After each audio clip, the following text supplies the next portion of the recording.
welcome to episode 1 of Games with Dad Plays City Skylines. Today we're going to be starting a new map. It's going to be based on Sunset Harbor's Fisher Enclave. As you can see, we're going to be calling this city Courageous County. The goal here will be to have several areas and not just one gigantic sprawling city. I've said this before to myself and ended up creating one ginormous sprawling city. So I'm really going to be trying not to do that this time around. The only thing custom that I'm using here, as you'll see, is the custom map theme of Realistic V 1.4.5 Europe. I chose this because I really like the colors. That's all it has to do with. So, I'm gonna go ahead and hit start here. So this is going to go and bring up our loading screen. I'm going to let that load and then we'll get back together and discuss things once we get to the end.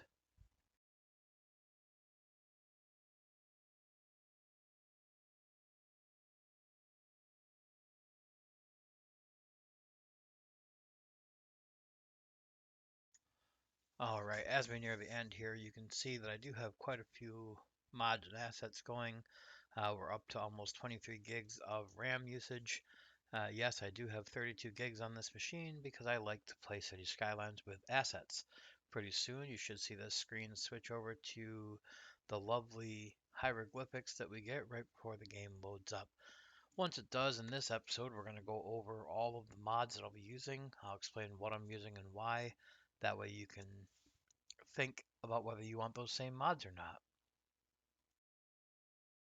All right, and here we go. Okay, so this is Courageous County. As you can see, brand new, nothing exciting. For those that haven't tried this map, I do suggest it. It is a wonderful map to play on. Let's go ahead and zoom out and take a look at what things look like here. So this is the entire map. So let's take a moment and let's go over some of the mods that we're going to be using. Okay, Beta Parallel Road Tool. This, if you haven't used this, it is great. It lines up the roads. The most important part about that, as far as I'm concerned, is that it lines all the nodes up perfectly. I find that invaluable and I love it. Next thing we're going to be doing is using the 81 tiles. I'm going to go ahead and hit that now.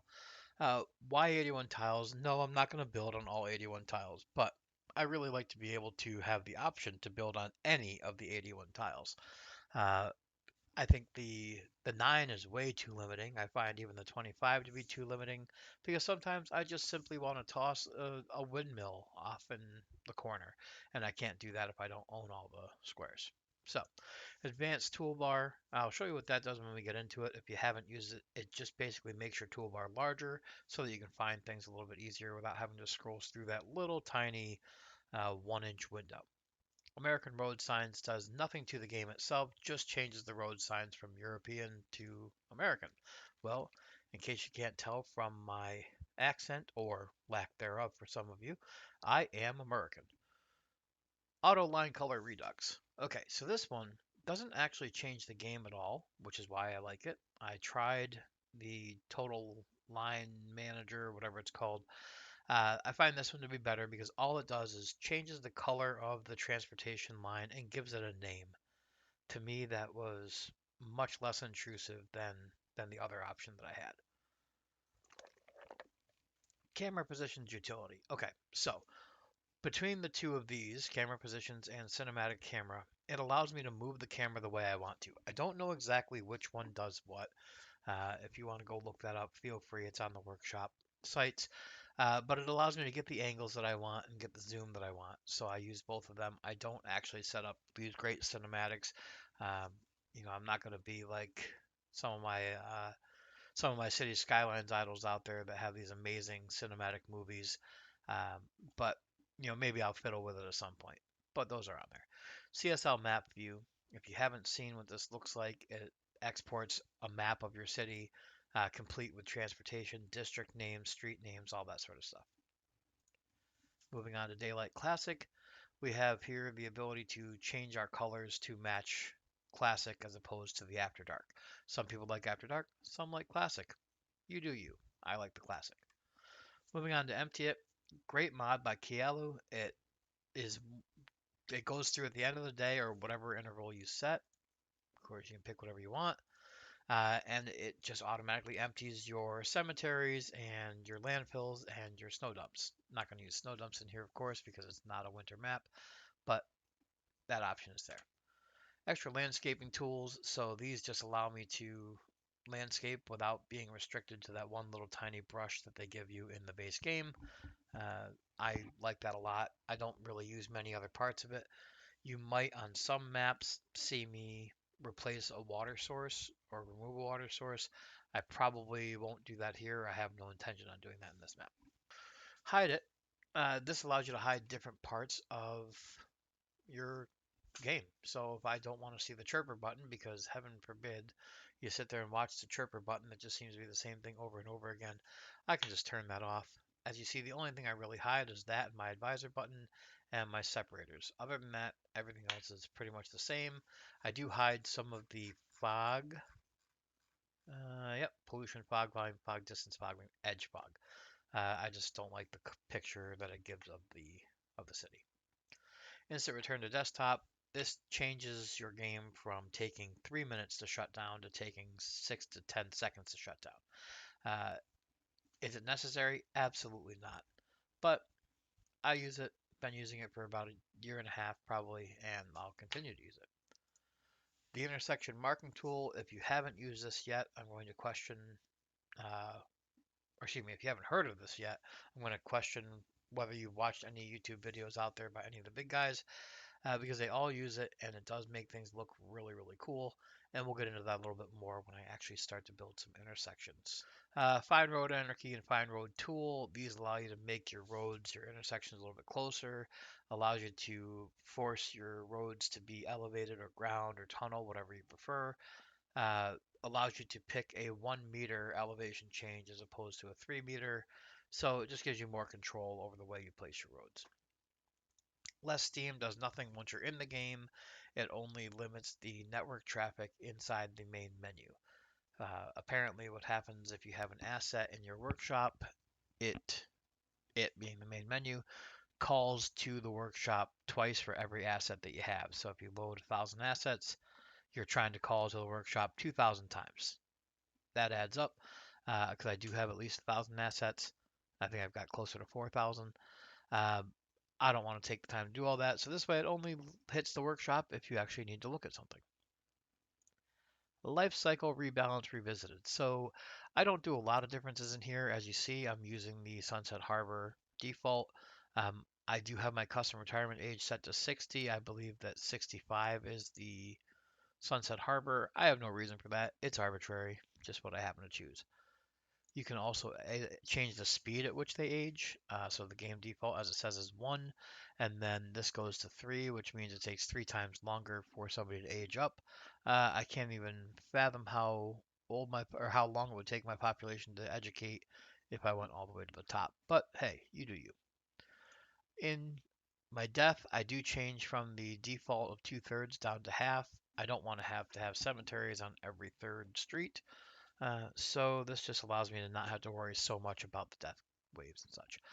I don't touch health, transport, immigration, or settings, but if somebody wants to, heck, they can. Uh, Determining the probability with which somebody uses a bicycle just isn't really that important to me personally, but I can see why it would be to others. Immigration, I did do one thing. I applied the 25% variation to immigrant education levels because I didn't want to only bring in educated people. So this just provides a little bit more variation. The loading screen mod, if you don't know what that does, it allows your system to only load things once instead of multiple times when you have duplicates. For example, if you have two houses that use the same dumpster, then it'll try to load it multiple times if you don't have this. The other thing it does is produces a report that shows you what assets it wasn't able to download.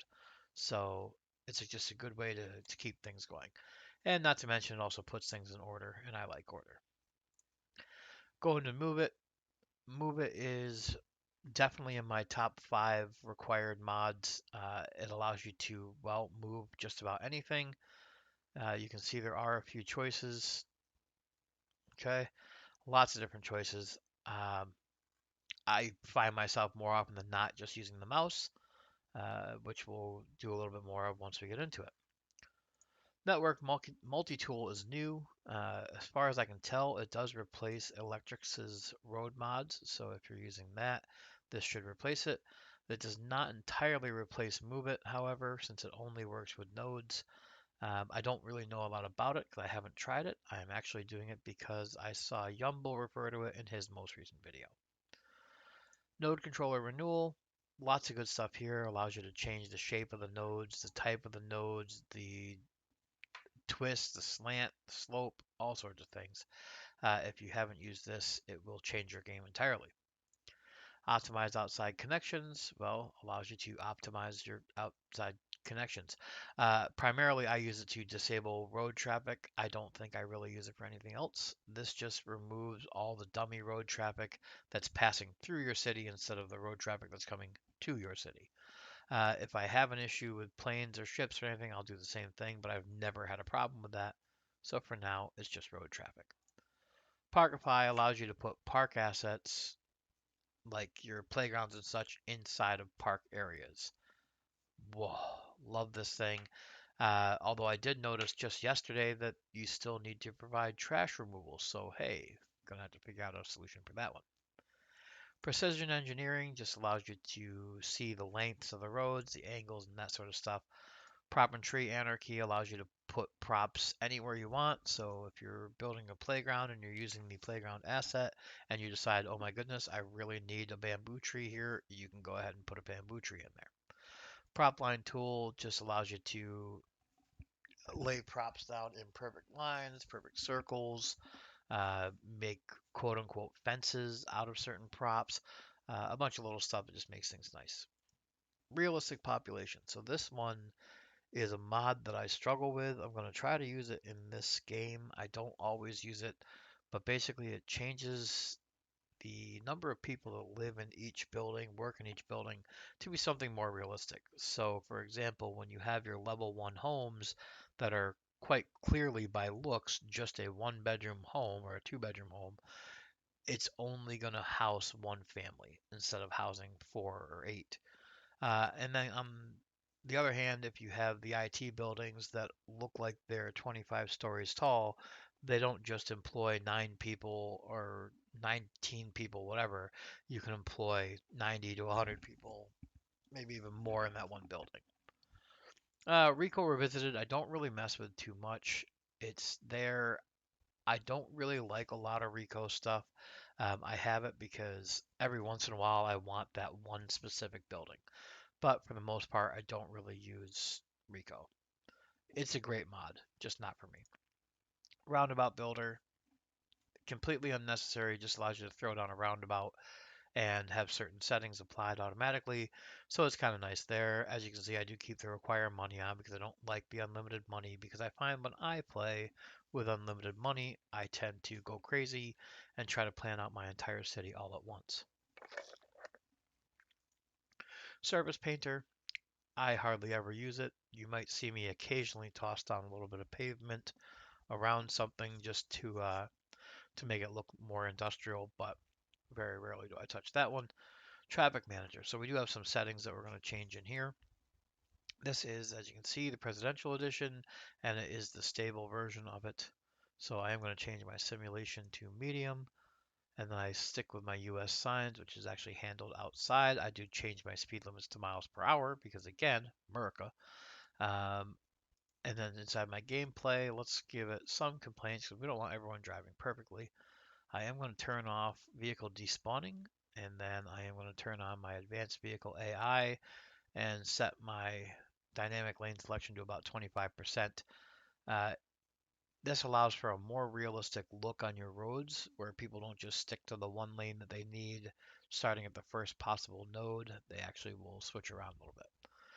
We'll go ahead and turn on our more realistic parking, which also allows for parking needs to appear. I have some parking lot assets that I really like, and I like to build my own assets as well. So, excuse me, my own parking lots. I don't worry about this because I don't have a problem with it. I don't use a lot of public transport because most of my cities hit about 12,000, and then I lose interest in them, so that's going to be a challenge to not do that with this one as well. So we'll see. We may end up needing that later. Policies. So I do turn on my right turns and my left turns from one way to one way because again, I'm trying to go for quite a realistic type city here. I won't be slapping down roundabouts every 5 minutes. While I do think they're great for traffic, I just don't think they're realistic in most cities. I will use them occasionally though. The last time when I was playtesting this map, I think I had two roundabouts in my city of 8,000 people. And we are going to enable our highway specific lane merging and splitting rules. And then we're also going to turn on our heavy vehicles prefer outer lanes on highways because again, I want to strive for that realism and I find this to be more realistic. We're not going to mess with any of this stuff here, but there are some changes you can make to roundabouts if you like. I will do that on a case by case basis. Same with my priority roads. Moving on to toggle it, this just allows me to hide more parts of my game that I don't care to see if I don't care to see them. Sometimes they're on, sometimes they're not. Total auto budget, because who wants to spend all their time budgeting everything in the budget like crazy? I personally don't. You might. If so, cool beans. I don't care for it. Touch this allows you to change the roads that are in assets. So, for example, the train station, you slap it down, it's got a basic two-way road. Um, I don't like that. I like to put it on a one-way, two-lane road, so I will swap that out when I finally get to train stations. Okay, this is my one cheaty kind of mod.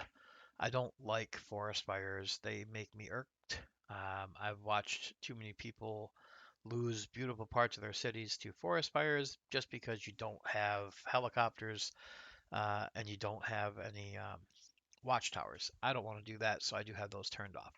As you can see, however, I keep building fires on, so at least that's still there. Tree LOD fix, no clue what it really does. I just know that somebody told me to download it, and I did, and it's been there for the last 2 years. Ultimate Eye Candy, I'll get more into that in the second episode when we start setting up the actual city. Unified UI allows you to have several mods all combined together in this little button right here, and I'll show you that in the next episode as well. Unlimited trees mod, because who wants to be told they can't have more trees? More trees, more better. Zoning toolset allows you to turn off zoning and turn on zoning based on any road you want. So if you don't want zoning along your main avenue, you can just do this. Sure, there's other ways around it. You can lay a path there. You can just not zone it. To each their own. All right. So that's all the mods we're going to be using. Now, as you can see, we've got our entire city unlocked. We've still got our little start square designated there by our flashing icon. That's going to do it for episode 1. This is meant to just be how we're setting up our map and give you guys an idea of what mods we're going to be using. Episode 2, we will actually get the rest of the map set up with whatever colors we're going to use, our loots and everything, and then we'll get into building our city. So for now, that's everything we're going to take care of. So I can't wait to see you guys next time, and thank you for watching Courageous Chronicler and Games with Dad.